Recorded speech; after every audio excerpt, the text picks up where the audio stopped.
Yo, what is good, everybody? It's your boy, the Strongest Wizard, and tonight is indeed fight night, and we have another OP06 match here for you guys. We got my boy Calvizi on the right-hand side with that red-purple law, as well as a drone over here on the left-hand side with that Katakuri.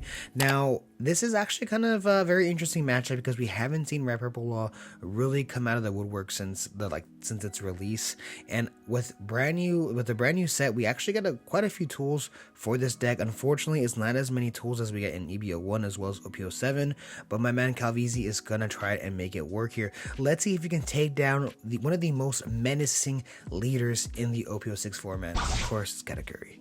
5k swing going into life, he's going to counter out of it with that 1k counter, and then dropping the Shariah, which is that brand new OP06 card.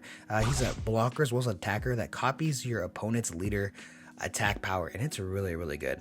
So we're going to see a 7k swing going into life. He actually ends up taking here and then dropping the Pero. Now he could have blocked it with Shariah plus a 1k counter. Not sure exactly why he didn't. Maybe he just wanted the cards, and that's completely a-okay with me. That's just the way my boy Calvizi is playing it. So with 5 active Dawn here, it looks like we might actually tap 1, probably for a Gordon of sort, or we see the Raise Max in hand, maybe deciding how he wants to play it out.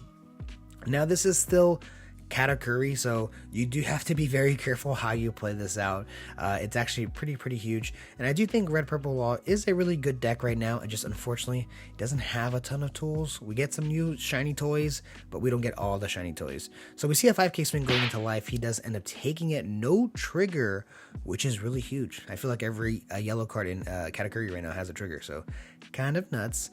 Let's see if we do end up swinging with lead before we play anything at all. I don't see why not we would swing first. I just think we swing first, see how it goes. Maybe we hit a trigger. Maybe we want to bottom deck something else. Maybe he hits a Kiku or something like that. I have no idea. We're going to go ahead and find out though, but it looks like we are going to commit with the 7k swing. And do we commit? Yes, we are finally committed. 7k swing into life. We're going to go ahead and counter it with a Satori as well as a Sanji. Of course, 3k counter. Now we're going to go ahead and tap 2 Dawn here for that Sanji to apply a little bit of pressure for the following turn. Playing out the Raise Max, using ability here to bottom deck it, giving it minus power to that Pero, using leader ability here, minusing 3 Dawn, bottom taking the character, playing Sachi and Penguin, and then ramping 2 Dawn. Now, this is actually a phenomenal start for Calvizi. You're able to apply a lot of pressure as well as get 2 more Dawn back. Solid. You really can't ask for more here. But now we're going to see the 7k swing. Where is it going? It's going into the Shariah. That card's a big problem against this deck, and it goes down. Now we're going to tap 5 for the Gadatsu to pop the Sanji, and that is just, you hate to see it. Wasn't able to get any value. We could have just kept it in hand for a 2k counter. Unfortunately, it just didn't happen. So now we are going back to 6 Dawn here, and it looks like he actually has a Gordon as well as a couple other options in his hand right now.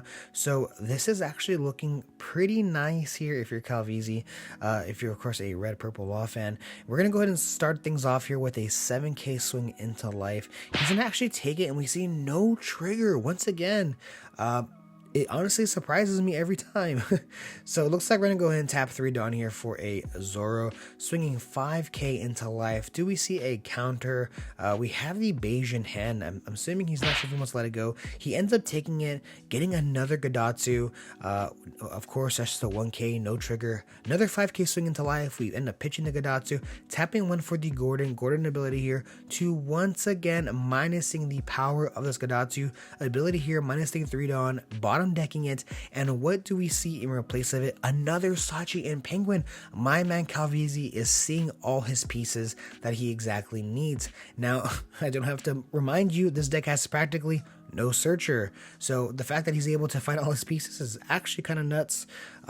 Let's see if we can keep this ball rolling. Now, of course, if you know Katakuri at all, it folds to wide pressure. It just is unable to deal with so many wide characters, too much pressure, and this is exactly what red purple law is so good and known for. We're going to see a 7k swing into Sachi and Penguin.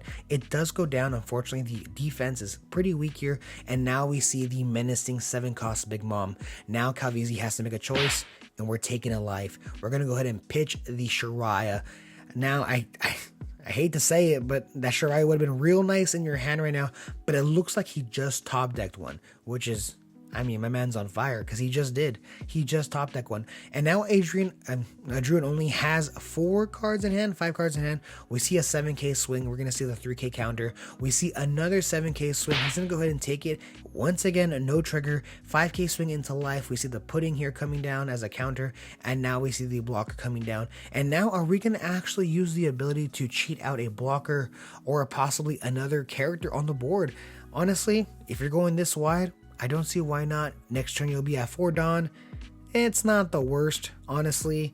And yes, we're gonna go ahead and do so. We're gonna minus 3 Dawn here to cheat out a character, which is that purple law blocker, which is really nice. We have 2 blockers, one being Shiraya, which can copy Katakuri's attack power, forcing this Kata player to swing with Charlotte Lilin first, because if he doesn't, he gets to copy Katakuri's power.